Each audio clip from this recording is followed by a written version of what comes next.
সকালের স্বাস্থ্যকর ও পরিপূর্ণ নাস্তা মানে আমাদের শরীর ও মস্তিষ্কের জন্য অত্যন্ত গুরুত্বপূর্ণ। এটি সারাদিনের কর্মশক্তি যোগায়। এছাড়া আরও রয়েছে হাতে মেখে গরুর মাংস ভুনা দুপুরের আয়োজনে, আর হচ্ছে বিকেলে বাচ্চাদের নিয়ে নাস্তার আয়োজন। পছন্দের 3 বেলাতে আম কেটে নিয়েছি। ফাতিয়া ব্লগ থেকে আমি ফাহিমা বরাবরের মতো ভোলা জেলা থেকে আরও একটা লাইফস্টাইল ব্লগ নিয়ে হাজির হয়েছি। কেমন আছেন আমার প্রিয় আপু, ভাইয়া, আন্টি ও সোনামণিরা? আশা রাখছি সবাই অনেক বেশি ভালো আছেন, সুস্থ আছেন। আর আপনাদের দোয়ায় আমি আমার পরিবারের সকল সদস্য নিয়ে আলহামদুলিল্লাহ অনেক বেশি ভালো আছি। তা আজকের ভিডিওটি আমি সকাল থেকে শুরু করেছি। তো আজকে হচ্ছে আমার ছেলে আর আমার জন্য নাস্তার আয়োজন করব। তো এখানে আমি কিন্তু আলু কুচি করে নিয়েছি, আলু ভাজি করব, আর পরোটাও কিন্তু বেলে নিয়েছি। তো এখন হচ্ছে আলু ভাজি করার জন্য পেঁয়াজ আর কাঁচামরিচ আমি তেলের উপরে ভেজে নিয়েছি। তো আমি কিন্তু অল্প পরিমাণে তেল দিয়েছি। তো ইদানিং গ্যাসের প্রবলেম প্রচুর পরিমাণে বেড়েছে, তার জন্য একটু তেল পরিমাণে কমে খাবো।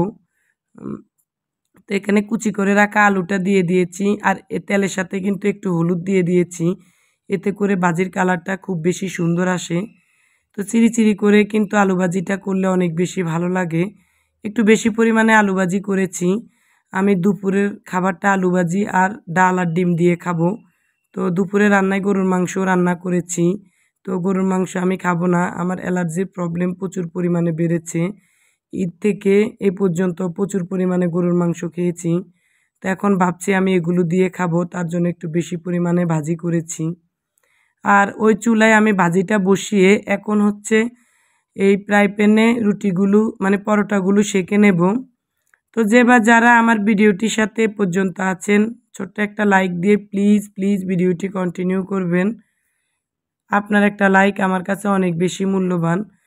আপনার একটা লাইক অনেক বেশি শেয়ারের কাজ করে। আপনার একটা লাইকের মাধ্যমে আমার এই ভিডিওটি আপনার মতো অনেক প্রিয় আপু ভাইয়াদের কাছে পৌঁছতে সাহায্য করে। আর যারা অলরেডি এই কাজটি করে দিয়েছেন তাদের সবার প্রতি রয়েছে অনেক বেশি ভালোবাসা।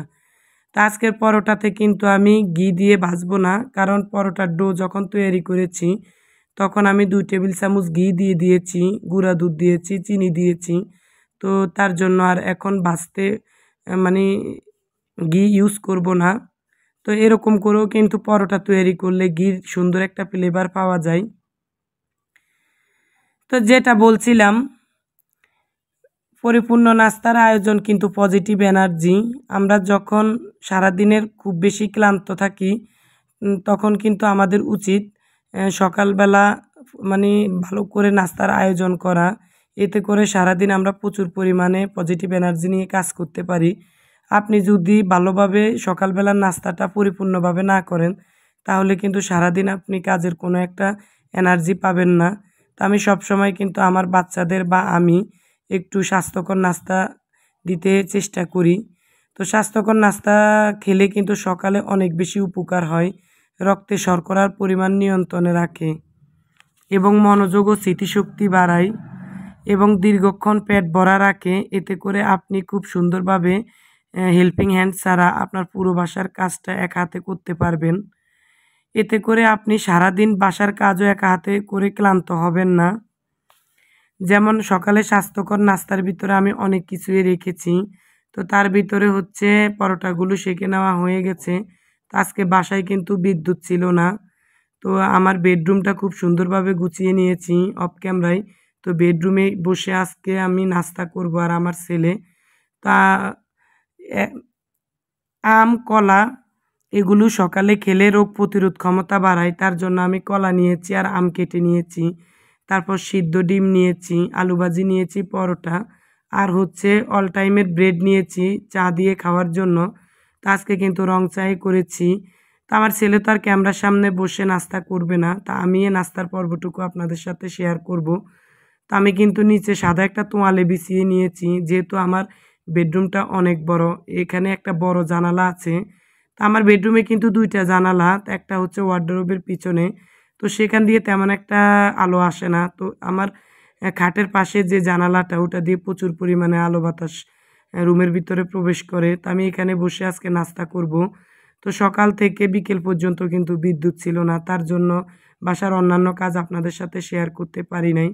তো এখন খুব সুন্দরভাবে বসে নাস্তাটা করব।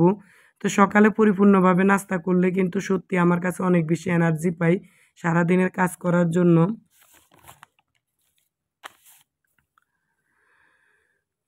তো বেশি পরিমাণে আলু ভাজা করেছি সেটা তো বলেছি কী জন্য করেছি। তো আলু ভাজিটাও কিন্তু অনেক বেশি মজা হয়েছে। তো যারা ফার্স্ট টাইম আমার চ্যানেলে ভিজিট করছেন, যদি আমার এই ধরনের লাইফস্টাইল ব্লগ আপনাদের ভালো লাগে তাহলে প্লিজ চ্যানেলটা সাবস্ক্রাইব করে দিবেন। আর যদি ভালো নাও লাগে তাহলে দেখতে থাকেন, দেখতে দেখতে কোনো এক সময় আমার এই রেসিপি এবং ভিডিওগুলো আপনাদের কাছে অনেক বেশি ভালো লাগবে, তখন প্লিজ সাবস্ক্রাইব করে দিবেন। আর এই ধরনের লাইফস্টাইল ব্লগ যদি আরও দেখতে চান তাহলে পাশে থাকা বেল বাটনের অল অপশনটা অন করে রাখবেন। এতে করে আমি যখন কোনো ভিডিও আপলোড করব তখন আপনার ফোনে নোটিফিকেশন চলে যাবে আর আপনি দেখে নিতে পারবেন।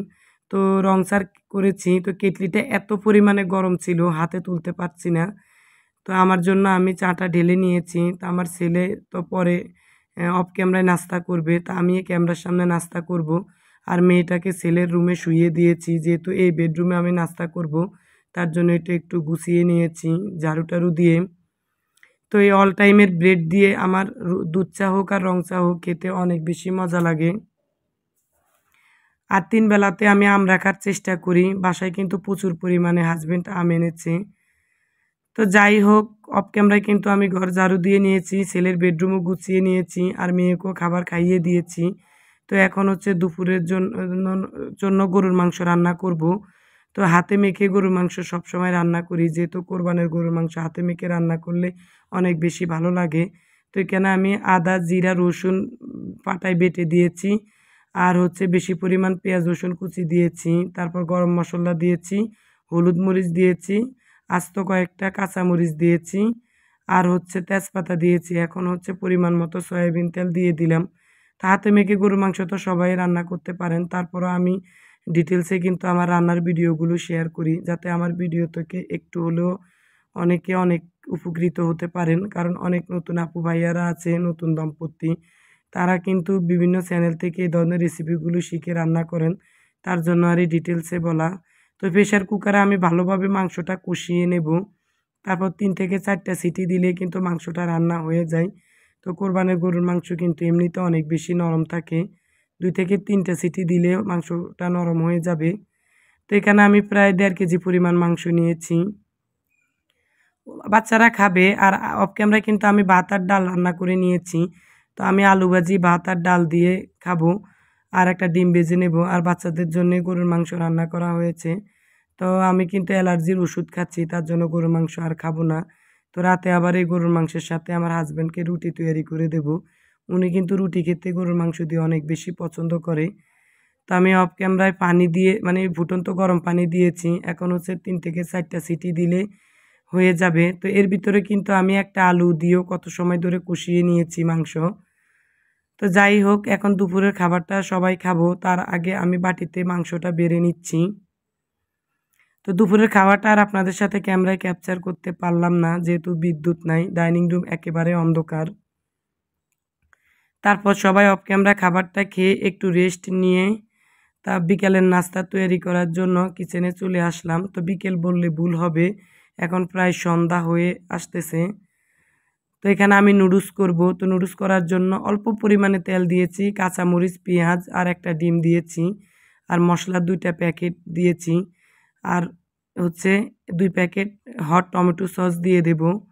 তো আমি কিন্তু খুব সিম্পলভাবে নুডলসটা তৈরি করি, আর কিন্তু আমি নুডলস অফ ক্যামেরায় বয়েল করে নিয়েছি।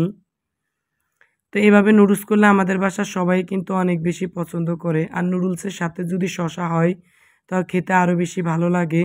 তো সব কিছু কষিয়ে আমি এখন সিদ্ধ করে রাখা নুডলসটা দিয়ে দিলাম। তো নুডলস তো সবাই কম বেশি করতে পারেন, আমার চেয়ে ভালোভাবে পারেন। তো এই তো ভালোভাবে নুডলসটা তেলের সাথে এবং মশলার সাথে ভেজে নিতে হবে। তারপর হচ্ছে অফ ক্যামেরায় আমি আরও 3টা আম কেটে নিয়েছি, আর হচ্ছে একটা শসা কেটে নিয়েছি। তো শসা দিয়ে নুডলস খেতে আমাদের বাসার সবাই অনেক বেশি পছন্দ করে। তো আমার ছেলে তো এখনও আসে নাই, তো ওর জন্য আমি নাস্তা রেখে দিয়েছি, আর আমাদের জন্য নুডলস শসা আর আম কেটে নিয়েছি। এখন আমার মেয়ে আর আমি আমার ছেলের বেডরুমে বসে নাস্তাটা করে নেব। তো শসা দিয়ে নুডলস খেতে কে কে পছন্দ করেন আমাকে কমেন্টস করে জানাবেন। আপনার একটা কমেন্টস আমাকে নতুন একটা ভিডিও তৈরি করতে অনেক বেশি অনুপ্রেরণা দেয়। তো এখন আমার মেয়ে আর আমি নাস্তা করব। তো আমার সোনামণি মামুনি তো আমার ছেলের বেডরুমে বসে আছে। তো ও কিন্তু খাটের উপরে বসে নাস্তা করতে অনেক বেশি কমফোর্টেবল ফিল করে। তার জন্য আমি ওকে সবসময় খাটে নাস্তা দিই। তো সবার সুস্বাস্থ্যের কামনা করে ভিডিওটি এখানে রাখলাম। দেখা হবে নেক্সট ভিডিওতে নতুন কোনো লাইফস্টাইল ব্লগ নিয়ে। সে পর্যন্ত সবাই ভালো থাকবেন, সুস্থ থাকবেন আর আমাদের জন্য দোয়া করবেন। আল্লাহ হাফেজ। আসসালামু আলাইকুম।